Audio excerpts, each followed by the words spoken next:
Ötən gün günorta saatlarında Abşeron rayonunda ağır yol qəzası baş verib. Doğru Xəbər Azərbaycan bildirir ki, saat 12 radələrində Fatmay kəndində Bakı şəhər sakini 2004-cü il təvəllüdlü Elcan Zauroğlu Ələsgərovun idarə etdiyi 97-245 dövlət nömrə nişanlı Chevrolet Cobalt markalı avtomobil aşıb, nəticədə sürücü hadisə yerində ölüb.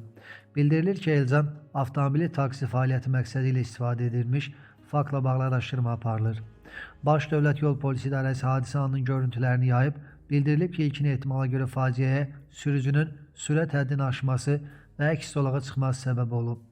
Görüntülərdən yüksək sürətlə hərəkət edən avtomobilin idarəetmədən çıxaraq aşması və bir neçə dəfə dövrə vurması məlum olur.